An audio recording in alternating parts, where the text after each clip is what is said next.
What's up, people of the internet? My name is Dabcap, and we have 3 new card reveals today, including a new hero, so stay tuned. Alright, so we have a new hero, item, and improvement to share today. Thank Gaben, because yesterday the Play Artifact Twitter didn't reveal squat, so luckily we have some actual stuff to talk about today. So let's kick things off with the new hero, VIPER. VIPER is a green hero with a 4/10 body and a very unique passive. Corrosive Skin. When a unit deals battle damage to VIPER, modify that unit with -1 attack. Its premier card is Viper Strike for 3. Give a unit deal 2 piercing damage to this unit before the action phase until it dies. So first, let's talk about his body and his passive. VIPER honestly has a pretty solid body. 410, decently defensive. It's kind of more or less average for green, but his passive ability is phenomenal. -1 attack for every time he gets hit. That can absolutely devastate a lot of red heroes and just creep in general. And one of the cool things about this passive is that it actually triggers twice with Retaliate. So for example, if you're across some Legion commanders, she hits you, she gets a -1 attack from her normal hit, and then the Retaliate hits and she gets another -1 attack. So against red, I feel like VIPER would be especially effective just because he's slowly gonna whittle down their attack and make them weaker and weaker and weaker every single time until eventually they can't do anything. Against blue heroes, VIPER can very easily reduce a blue hero's attack to 0 or maybe even negative values, which is nuts. And on top of that, VIPER's body is very well suited for his passive, because with a passive like this, you want very high defense, not really so much armor, because you want to take damage so you can get the modification, and then the attack doesn't really matter. And that's exactly what his stats are. It's very high health, no armor, so it's easy to get that debuff every single time. Put some defensive items on him like Fur-Lined Mantle, and God, he can become a true nightmare for your opponents. The issue with VIPER is his premier card. His premier card sucks. It's really bad. Basically, you cast this on a unit and they take 2 piercing damage every turn. This isn't a modification, which means once they go back to the fountain, it's gone. So when they die, they don't come back with this penalty. And if they get taken back to the fountain for any other reason, such as the Scroll of Town portal, then once again, it goes away. Like, it's really easy to get rid of. And on top of that, it's just not a very powerful effect. It's just not strong. 2 piercing damage, we can compare it to Heartstopper Aura for 4, which hits up to 3 creatures, and it stays around every single turn because it's on a hero. So as long as that hero is alive, then you're constantly getting the effect.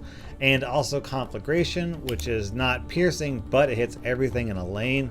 So honestly, just having 3 cards in your deck, 3 cards that you have to draw and not draw another card instead, just to get 2 piercing damage, kinda blows. It's just not very strong.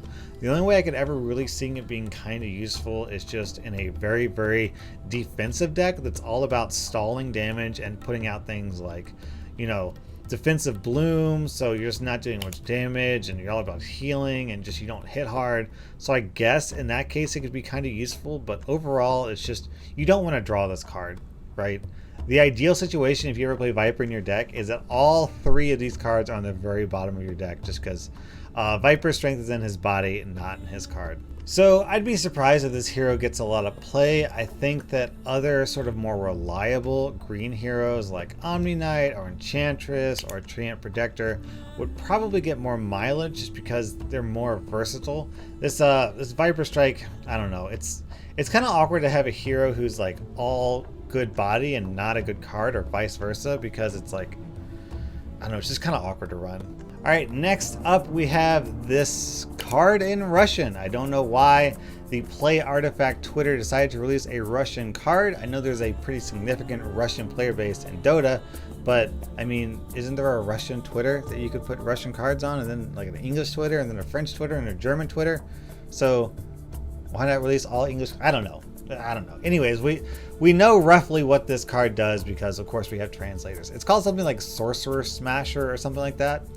When you equip this, you get to attack. And you have a 1-turn cooldown clicky that destroys a random improvement. However, it only works if the equipped hero is unblocked. So potentially that makes this card the single best improvement destroyer in the game because, like I said, it's only on a 1-turn cooldown. It's a little bit awkward to guarantee that you have the ability to click it every single turn because you have to be able to click it before the combat phase, because after the combat phase, of course, it automatically moves to the next lane. So if you can't kill the unit in front of you, then you're going to be kind of stuck with this card and you're just not going to be able to actually destroy the improvement. That makes this card really, really well suited for black because black is the best color in the game at destroying single targets, stuff like Slay or Coup de Grace. And even if you're not interested in using kill spells to get the job done, black is also very, very evasive. Cards like Winter Wyvern or Storm Spirit are really good at moving around the map. Cover of Night is another one. It's just black is exceptional at teleporting units all around the board. So there's a very good chance that you can teleport to some place where there isn't a unit across from you. So I can see this card being really, really popular in black decks. The other colors I'm not quite so sure about. Green especially. Green is going to struggle because green doesn't have a lot of like targeted removal. They've got intimidation, but for the most part they don't really excel with kill spells and like hard removal.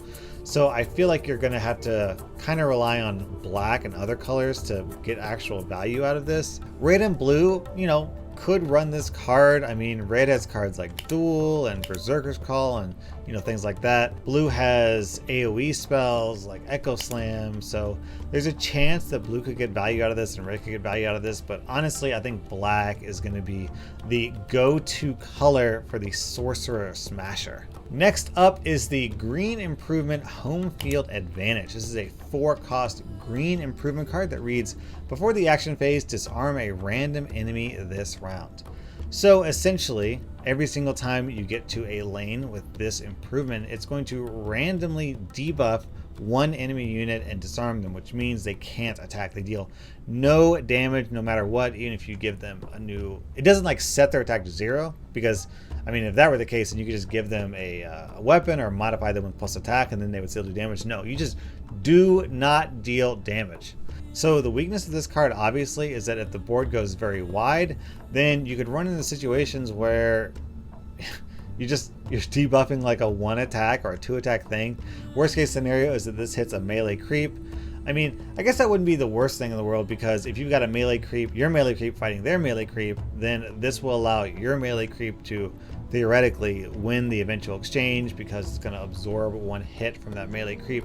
But that being said, I just sort of feel like there's a good chance that you're just not going to get a lot of value out of this. I mean, the great scenario is when there's like an enemy Axe or an enemy Ursa or some beastly unit, you know, an enemy Thunderhide pack or Thunderhide Alpha, and this disarms it and brings their attack down to nothing. That would be phenomenal.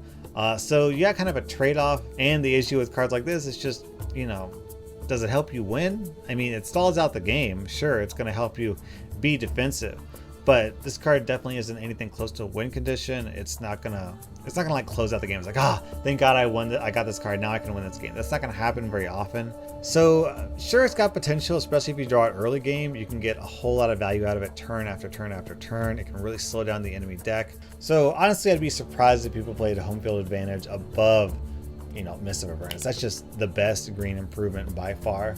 So those are all the green cards we've got today. Let me know what you think down in the comments. And just a quick reminder, I'm actually doing a very short giveaway just over the course of this weekend.